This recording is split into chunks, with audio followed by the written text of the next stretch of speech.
I'm very happy to have people, have their small businesses and make money creating things like hand-dyed yarn and patterns. But taking a few feet of plastic tubing and putting it in a tin and marking it up 300%.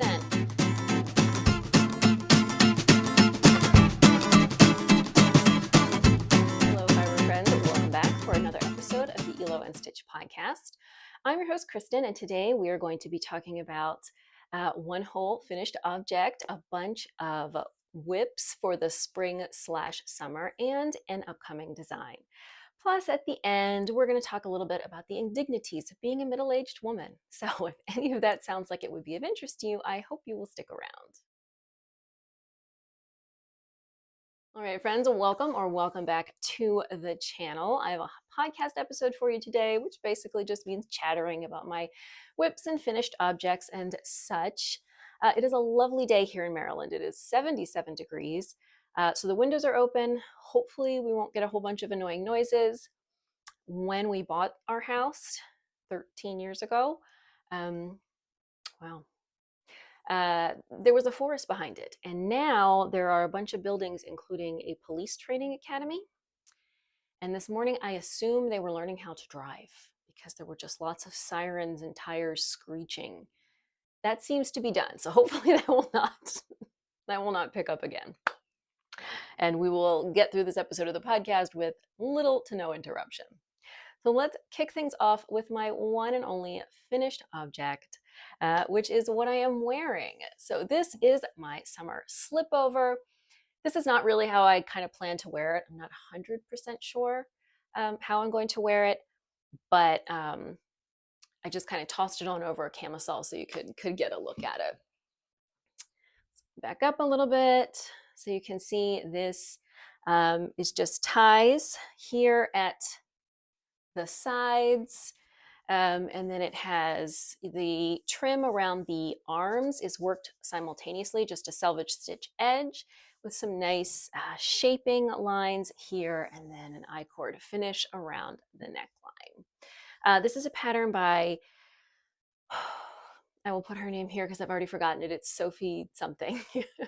And I actually started this one last summer and then decided to just put it away once the cold weather came. So it has been in the works for a while. I knit the second size. The stitch is very flexible, but I kind of still wish I had knit the third size. I don't think this is unfortunately super flattering. I have wider set chi-chis, and it's coming in a little bit too much. So even though it stretches, I don't know. It fits, but it could be better. I also did make an error, which is that I did not knit the front parts long enough. So from here up to the shoulder join, I tried to lay it flat and say, okay, it's the same length, but I didn't do a good job. So instead of the shoulder seam at my shoulder, it's actually falling down here, like about an inch forward. And I thought about fixing it, but then I would have had to rip out the whole I-cord, and I just didn't want to do that. So it's fine. It's a Kitchener stitch joint at the shoulder. I guess this is right from the bottom up. So it's basically invisible, and it's not like there's an obvious, seam line. So this is a really cute and pretty straightforward pattern. It is knit flat from the bottom up in pieces. I know we all have a lot of feelings about knitting from the bottom up because it is hard to get lengths correct. But for something like this, which is supposed to just kind of basically be open on the sides, except for these little I-cord ties, it's a lot easier. In fact, you could, so she tells you where to place the I-cord ties, and I followed those directions, but you could honestly place them like anywhere on the body. So maybe if I had placed them a little higher, it would pull out a little more and give a little more coverage there.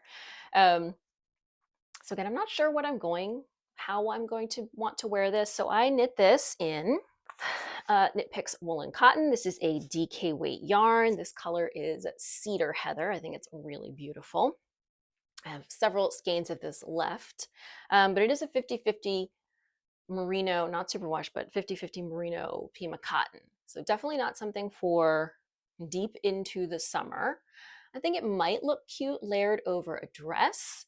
Um, Maybe a little long for that. I'm not sure.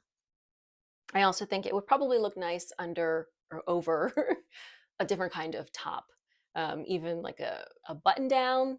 I just don't have one. I did buy some fabric to make one, like a nice white button down, but I currently don't have one and did not have anything cute to put under this for the video today. So I'm just wearing it as it is. It is very comfortable. It is warm.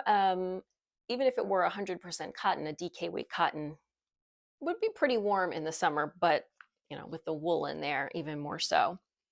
But it's nice and drapey. It is pretty breathable, I think. So overall, even though I'm not sure how exactly I'm going to wear it, I do think it is cute. Um, Again, maybe I should have gone up a size, but what's done is done. I'm not going to reknit it. So it's very straightforward. It has some ribbing at the hem. I don't think I did a tubular cast on. I feel like I did an alternating cable cast on.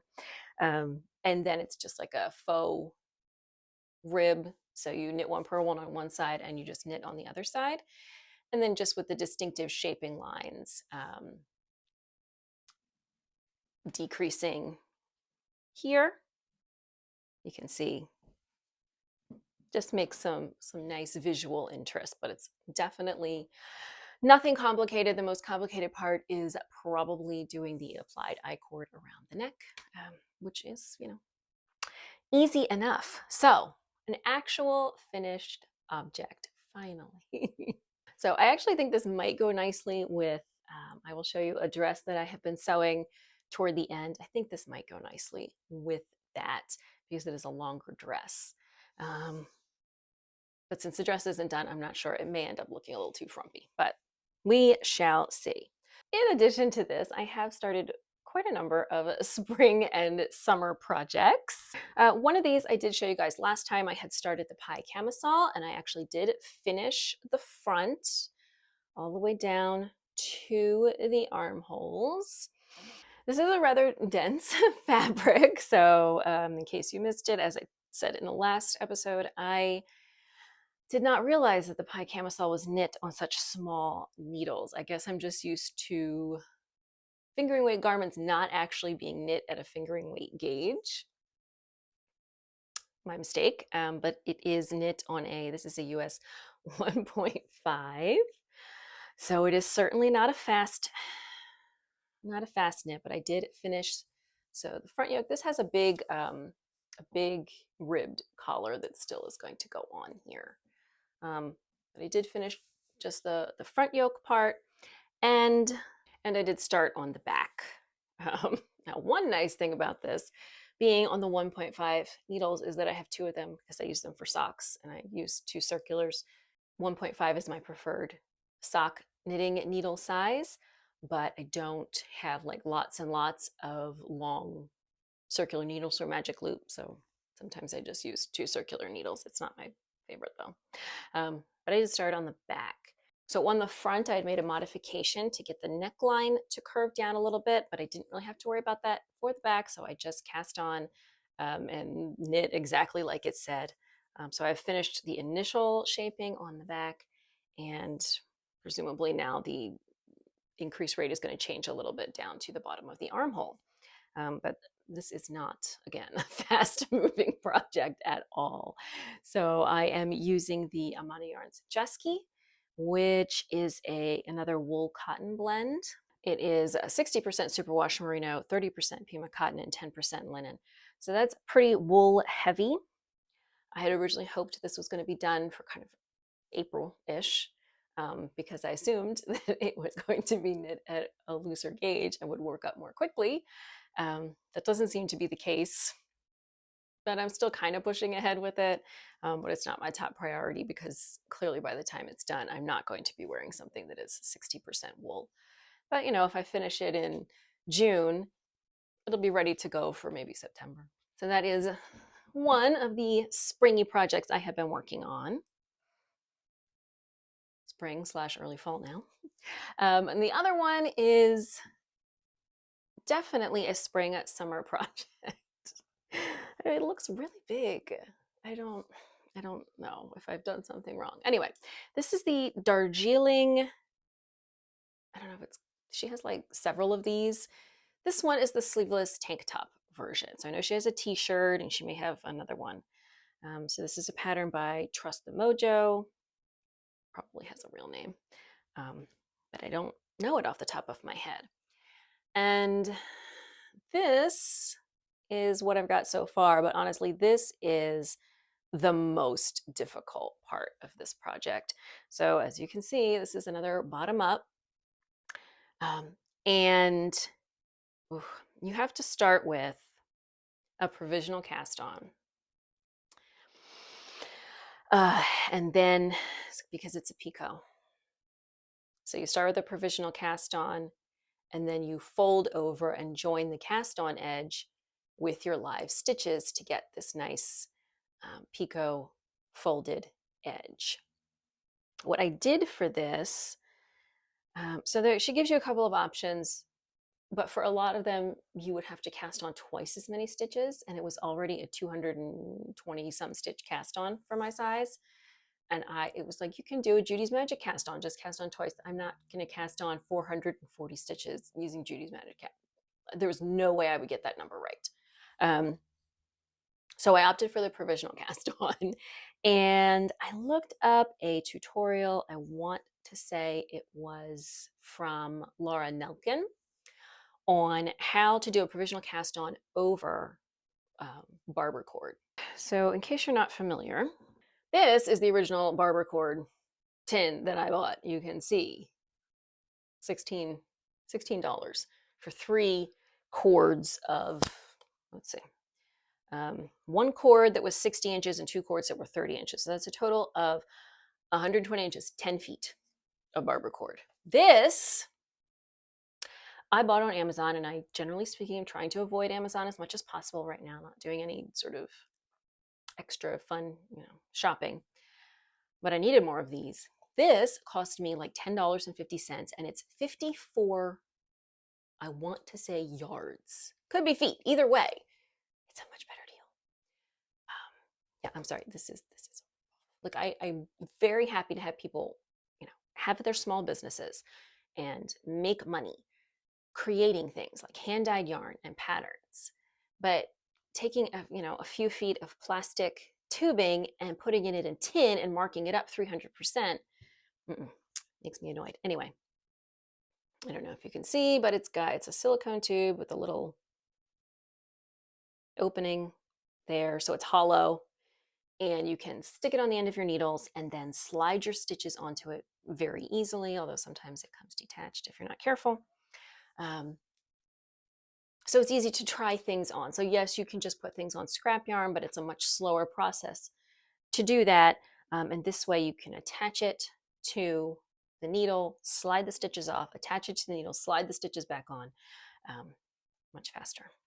Anyway, so tutorial to do the provisional cast on over this, so that when it was time to join the provisional cast on stitches with the live stitches, I could just slide the provisional cast on stitches onto another needle, and that worked very well. So I would definitely recommend that. So we did that, and then it's just a feather and fan right now. And I think I've done 2 of the 3 repeats of the feather and fan, and then the rest is basically stockinette. It really looks really big though. I guess it's not, because the fronts will overlap a little bit. I guess that's fine. I guess I just really haven't knit a whole lot of bottom up cardigans recently. So it looks very big, but I don't actually think it is. So yeah, after the feather and fan is done, this is basically just some stockinette with some applied I-cord trim. And the yarn I'm using, it is not the actual yarn called for in the pattern, but it is the exact same composition. So The yarn called for in the pattern is Katia something. That is a 90% cotton, 10% cashmere. This is somebody else. So this is one of the yarns I got when I was trying out buying yarn on Amazon. It is Autumn Wind from Lotus Yarns, and it is the same. It is 90% cotton, 10% cashmere. So far, so good. I am sure it is going to pill a lot. I kind of think the 90% cotton cashmere, the cashmere is just going to pill and pill and pill till basically it all falls out and you're just left with cotton. Maybe it makes it a little easier to work. So maybe it's not as hard on your hands as you're working. Could be, I don't know. It has been fine to knit. It definitely doesn't, it feels like a cotton, but a soft cotton. Definitely there are some awful cottons out there that I've worked with. This is fine. I suspect because of the color, it is probably going to bleed quite a bit when it is time to block it, but we shall see. So even though, like I said, it has 10% cashmere, most of that is probably going to pill out and fall out, leaving me with a cotton top for summer. And once I get past this bit of feather and fan, it should be smooth sailing. I am knitting this on a US 5, so that's a lot better than a US 1.5. So it has been slow going so far because the picot is slow and the provisional cast on is slow, and now the feather and fan is a little quicker, except that there's like the wrong side is not all purl. It's like 17 purl, 1 knit, so you have to keep an eye out for it. Which is slow, it slows you down just a little bit. Although, to be honest, I'm really tempted to just purl all the way across and fix it on the right side. It's such a quick thing just to drop the stitch and work it the correct way. I haven't done that so far, but I am tempted. So that is the other spring summer project that I have been working on. And then this is the last spring summer project I have been working on, which is I'm going to do a whole project vlog about this, because what I'm doing is taking the Amankaiti that I published last fall, early fall, and kind of hacking it into a sleeveless top. So the yarn I'm using for this is Rococo Linen. This is a yarn from Hobby, or however you pronounce that. And it is a nice summery yarn. Here we go. 36% viscose, 34% cotton, and 30% linen. So it has a little bit of sheen. You can see it's a little bit marled. And it knits up with this kind of thick and thin texture. So when I originally had got this yarn, I was considering some different, so I had gotten it from Hobby as part of their influencer campaign dealie. So I had ordered it, and I wasn't sure how it was going to knit up. They didn't have any photos on their website of it knit up at the time. Maybe they do now. And so I had auditioned a few patterns for it, but once it got here, I realized that none of those were going to work because of this kind of thick and thin texture. It was just going to compete with anything other than basically stockinette, which is fine. Stockinette is a fine fiber as well. So ultimately, after kind of looking for some projects that I thought would work, I decided to go ahead and create a new version of my own pattern. So as I said, I'm going to do a whole project vlog about this, just showing the changes that I am making to go from kind of a drop shoulder t-shirt into a sleeveless top. So it has the same sort of detail at the back shoulder with the lateral braid. And let's see, I have finished the, come on, you can do it. There we go. So I have finished the right front. It looks very small because it's curling inwards. So I finished the right front, and I'm about to pick up for the left front and work that down. And then Once we get past the armholes, it will be joined in the round. I don't know what size needle I'm using for this. I think it's a US 3. I'm almost positive it's US 3. Because I thought it is, it's a little bit see-through. And I thought any looser than that, it would just end up being too see-through. So that is what I am doing with that. So that will be another project for spring and summer wear, hopefully. And then I have one more project that is not for the spring and summer. For some reason, it is for the fall, even though I put all of my fall sweaters away. I signed up for a test knit for something very, very fall-ish, winter-ish, definitely not spring and summer-ish. So this is a test knit for the Sen sweater. I'm gonna see if I can put a photo in here, hopefully. This is a test knit for, I don't remember the designer's name. I had these cones of yarn, and there's still one here, for several years. I originally bought them to make something. I didn't like what I originally bought it for anymore, so I wasn't going to make that. And I just suddenly decided I needed something to do with it. So I was looking around. I was looking for something color work, but only 2 colors because that's all I had. And I really couldn't find anything in a fingering weight, 2 colors, nothing that, I mean, and I have a lot of it. So the cones are like 700 yards a piece, and I have 2 of one color and 1 of the white, which is no longer here because it is downstairs, sitting on my Swift. And we'll get into that in a minute. So as I was looking for something to do with it, I happened to see the photo of the sweater on Instagram and that she was looking for test knitters, and I just kind of jumped in. The yarn is Julie Asselin, not sure how to pronounce it, Nurtured Fine. I've used the Nurtured before, and I love it. It's lovely. As I recall, what it says on the website is that it can work at a lot of different gauges, so kind of from like lace to sport weight. As I said, it's a coned yarn, and I started kind of swatching from the cone, and the yarn didn't feel nice, it didn't look nice. So I decided to go ahead and first wind it up on a nitty knotty and then cake it. So here it is now. However, I still feel like it's very, I don't know.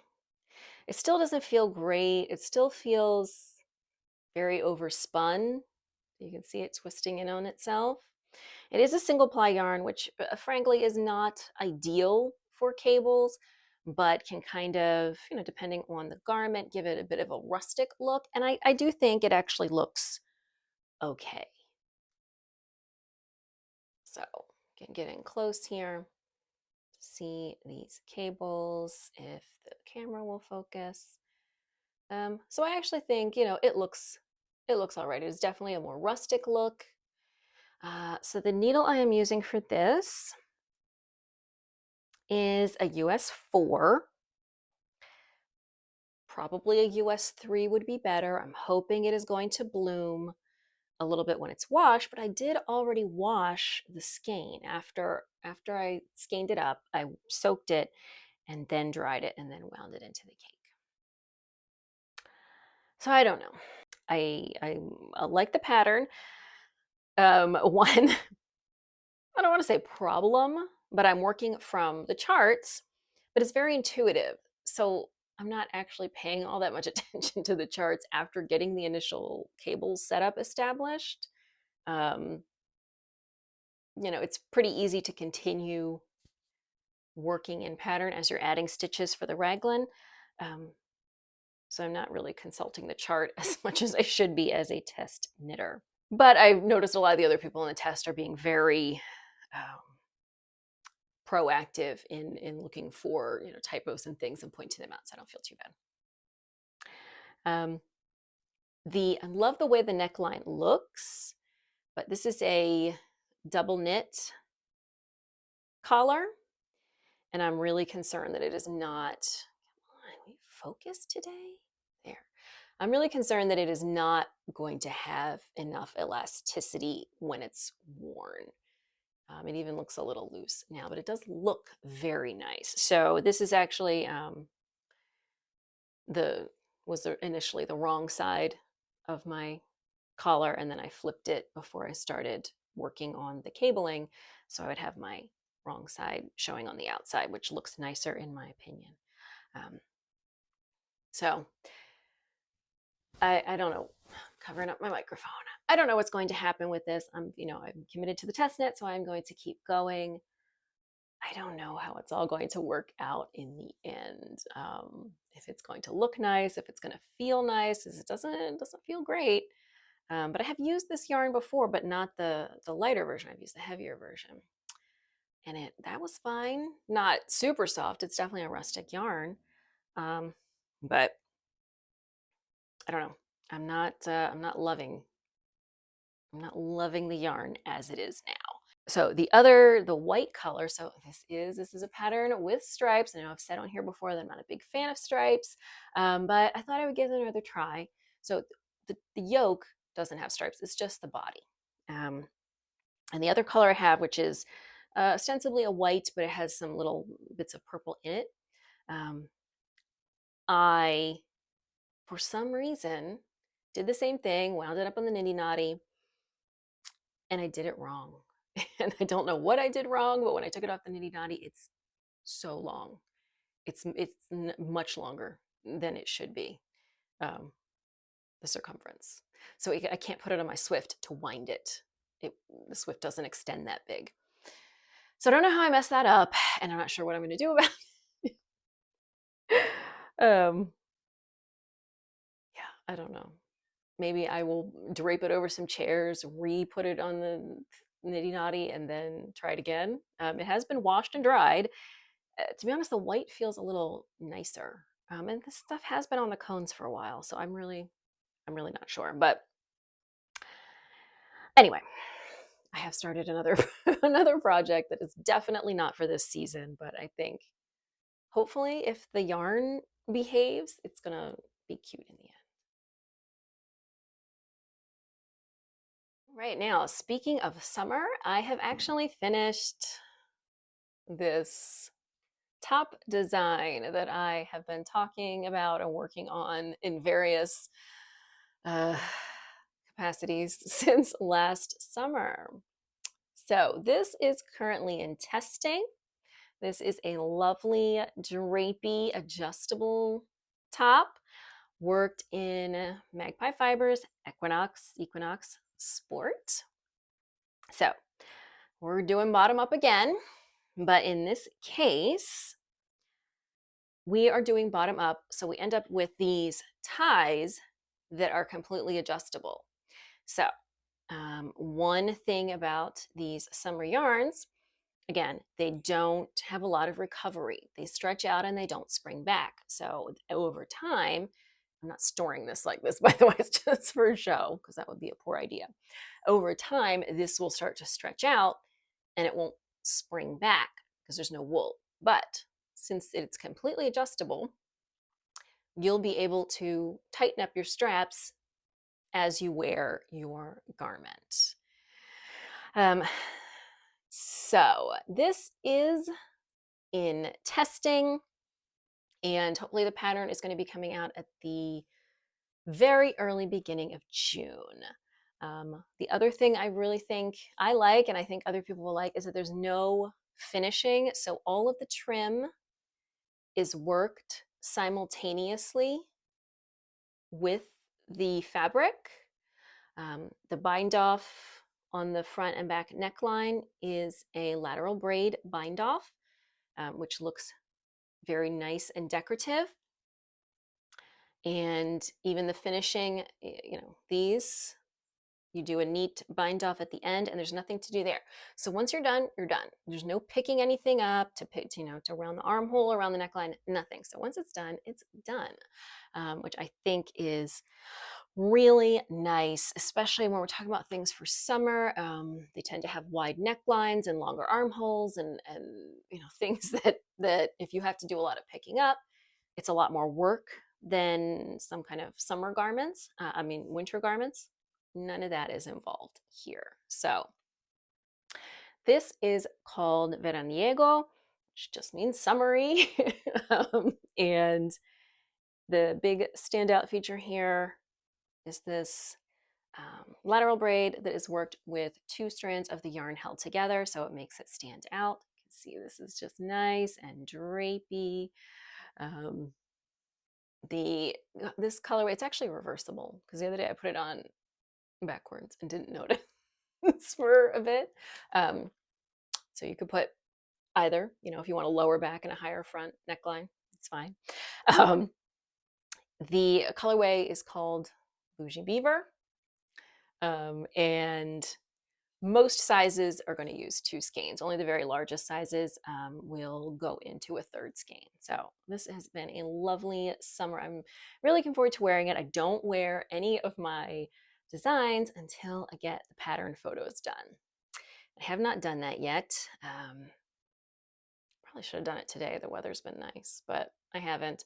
They will get done at some point, and then I will be able to start wearing it. It's just it's so breezy and beautiful. Love it. I love the fabric. It's lovely. The Equinox Sport is silk and linen, and it's lovely to work with, and lovely once it is knit up. It's so nice and airy and breathable. So that one will be coming in early June. So really, since Christmas, I haven't been doing a lot of sewing, but I have gotten more sewing sojo recently, and I have been working on a new project, which is getting close to the end. So this doesn't look like a whole lot, but this is what I think might go with this top. It is a longer dress. This is the Leanne dress. This is a pattern from Seamwork. I have actually sewn this before. I sewed it, I want to say, 2 summers ago, and it just came out so big. I always forget that Seamworks patterns run really big. So I had sewn the size 8, which according to their size charts should have fit me, and absolutely did not. And it was just too much I'm not great with alterations yet. I was going to have to I had 3 inches here. It was just ridiculous. So I gave that away. And I'm now making another one. I don't remember what this fabric is. It is I want to say a cotton linen or something like that. I don't even remember where I got it. It might be Joann's. So this is, you can see, it's quite a long dress. So it's got this hem facing that I just sewed on, and I need to do the whole thing where I flip it and understitch it. And that gives a nice weight to the bottom of the skirt. It does have pockets, and then the top is sort of just closer fitting, here, and then it has straps, obviously. The only alteration I made to this is that I shortened the bandeau part of the top. It just even on the model, it looked too long. It didn't. So that was really the only change I made to this pattern. And hopefully I'm going to have this done maybe wearing for Mother's Day. I do like this sort of seafoam, sagey color. So as I said, I just sewed the hem facing in, and I need to finish all that. Then the lining for the bodice needs to go in and be attached along with the straps. So as I recall, this has adjustable straps, which is always nice. For things with spaghetti straps, they're so hard to get an exact right fit. And again, they can stretch out over time. So I think it's really good to have adjustable kinds of straps like that. And as I recall, this does. And I hope I have all of the little notion dealies to make the adjustables. I mean, I bought them to make the other one that I made, and probably it wasn't just like one of each. It was probably a pack, so I should have them. I should double check. That's one of the sad things about Joanna not being there anymore is that their fabric is always very hit or miss, at least in my opinion, but getting things like that, the needles, the thread, the notions, is always very convenient. And that is going to be tricky with them gone. So that is the big sewing project that I have been working on. But I also bought some fabric that I wanted to show you guys. Right, so most of these are for spring and summer sewing. And as I said, I did get, oops, come on. There's no rhyme or reason to this. All right, come here, come here. I did get some white, just some plain white fabric too. This is all from Blackbird Fabrics. No, Core Fabrics. Somebody in Canada. Hang on, Core Fabrics. Plain white to knit a nice white button down. I just don't have one. I mean, probably I did, before kids, and then after that, why would I have anything white? So this is their silky poplin, 100% cotton. I've used this before for a dress and really liked it, so I'm looking forward to that, but it's not very exciting. Then we have this one. I love anything with kind of a 60s, 70s vibe. I'm not sure how much of this did I get. I love that they tell you. They give you a tag and it tells you how much you got. This is a Ditzy floral print cotton poplin, and I got 2.5 meters. So that should be enough for either kind of a strapless dress or a sleeveless dress, or a shirt of some kind. Really, really adorable. Definitely would be cute for like a summer dress. And then this one, I love. I am a sucker for an eyelet fabric, so I love this. I am sure it is very sheer when actually wearing it, so I'm going to have to pick something that is lined. So this is ornament cotton eyelet, 2 yards, so probably not a dress, probably a top. So it's definitely going to have to be something lined, but this is just so cute. Or it could be like a beach cover up, and then it doesn't matter. Love that. And then the last one is definitely not for summer, but I can't wait till fall because this will make such a cute shift dress. So this is large plaid brushed wool blend dead stock. So it's a wool polyester blend. And I got 2 meters. So again, for a shift dress, that's probably enough. Maybe a skirt, just depending on what I find. But that's sort of the wrong side. The right side, I don't know if you can tell, is it's like floofy and soft. Focus. There we go.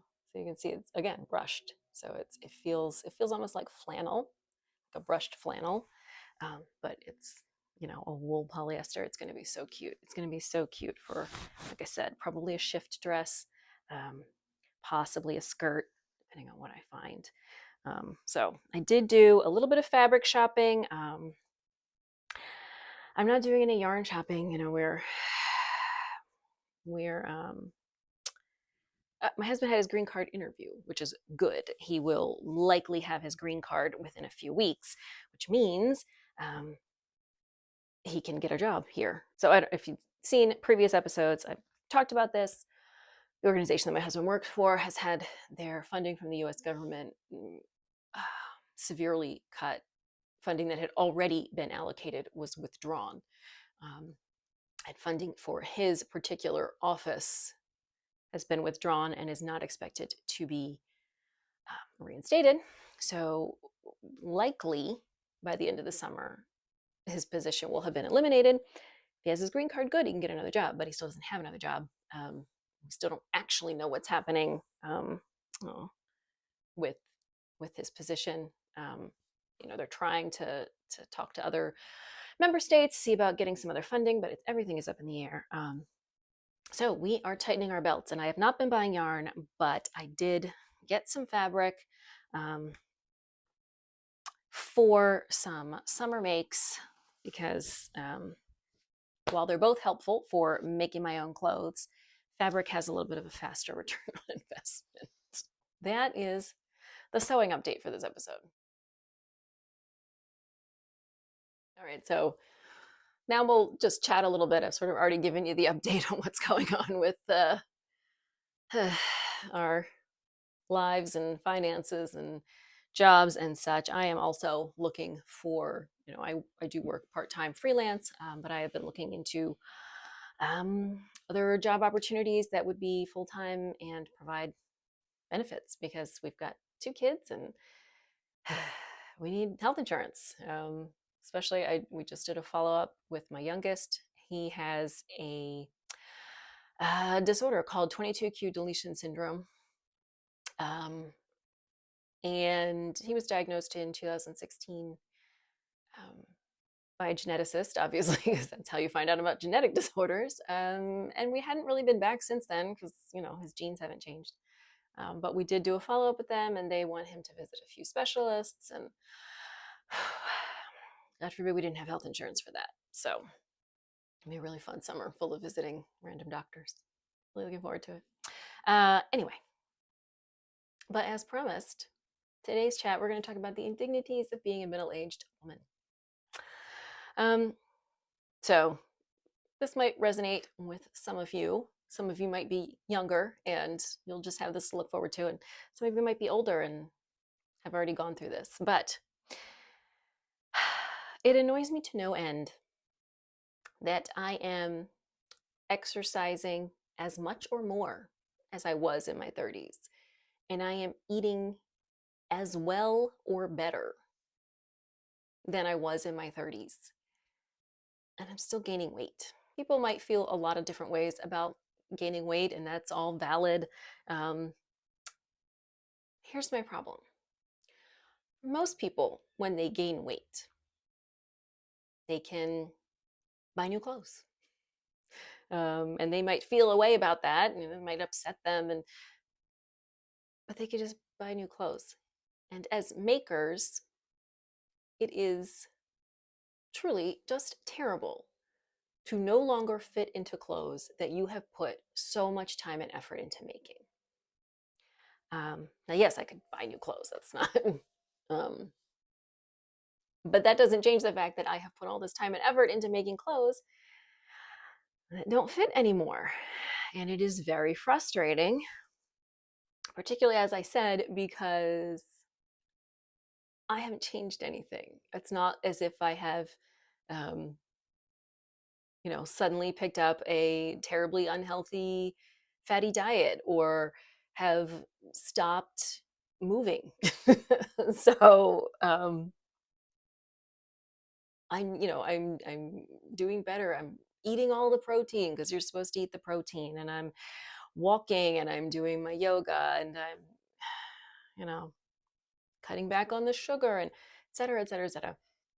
And none of it seems to matter. And so really just the frustrating element of taking years to learn and master the art of making clothes that fit your body and then having your body change and refuse to change back no matter what you do, and then not being able to fit into those clothes. So that is a frustration that I have been dealing with. Sewing, it's a little bit easier to alter your clothes. However, unless you have intentionally left extra seam allowance in your seams so that you can let your clothes out, there's not a whole lot.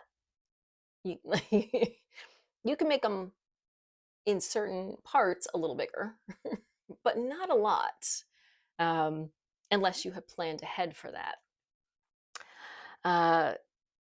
Knitting, if you have knit a sweater that no longer fits, the only thing you can really do is to rip it out and knit it again. In theory, maybe you could cut it, you could steek a pullover and turn it into a cardigan that doesn't button in the front. I hardly ever button my cardigans anyway, so I guess that would be an option. But there's no like easy way to suddenly make your sweater a couple of inches bigger. Really frustrating part of being in your 40s. If that's something you have experienced, I would love to hear how you deal with it, because it is really starting to bother me. Because it's not just like gaining weight. It's, you know, where you're gaining the weight, where things are shifting, that can change the fit of your clothes as well. Anybody would like to share their stories of dealing with this wonderful part of womanhood, um, together with being a maker and making your own clothes? I would love to hear about that, because it is really starting to challenge me and upset me more and more, to the point that it's making my own clothes not fun anymore. Um, so please share your stories. I would love to hear them. Other than that, we're through Easter. Easter is so late this year that it's practically summer vacation already. Summer vacation is in a month and a half. Wow, that's absurd. The next event is Maryland Sheep and Wool. So Maryland Sheep and Wool is in just, by the time this is airing, I think it's like a week away. Is that right? Yeah, it is. Wow. So um, I'm not sure what Maryland Sheep and Wool plans are, because as I said, I'm really trying not to do um, yarn buying. So usually I would go to Yarn Centric, which is up in Frederick, on Friday. But that's really very focused on buying yarn. There's not a lot of other stuff going on there. So I probably am just going to skip that this year. But then actually go to the festival, because there's like more, you know, I can take the kids and we can get maybe some fair food, and we can see the sheep and then the animals, and you know, it's not so focused just on buying yarn. So I think that will probably still be a fun experience. But I am probably going to skip out on Yarn Centric this year, which is a shame. If you are coming to town from Maryland Sheep and Wool, you should definitely check that out. They've got a lot of, they have a nice space for it up in Frederick. They've got some really nice indie dyers that come in for it. And the last couple of years, they've also had food trucks, and those have been pretty good. So I got a crab grilled cheese last year that was really good. Not healthy at all. Very, very, I mean, crab is pretty good for you, but it was very cheesy, and but it was delicious. So maybe they'll have that again. But definitely should check that out. I'm not sure which day I will go to Maryland Sheep and Wool. It will be whichever day is supposed to have the better weather. And it always seems to rain, but hopefully, fingers crossed, it won't this year. But whichever day has the better weather, I will most likely be there. And if you see me, I hope that you will say hi. All right, friends, thank you so much for joining me for another episode of the podcast. Links to anything that I've talked about are going to be in the description box down below. If you enjoyed this episode, I hope you will give it a thumbs up. Don't forget to subscribe. New knitting videos here every Saturday. If you're looking for me on social media, you can find me on Ravelry and Instagram as Media Peruana, and I will see you soon in another video.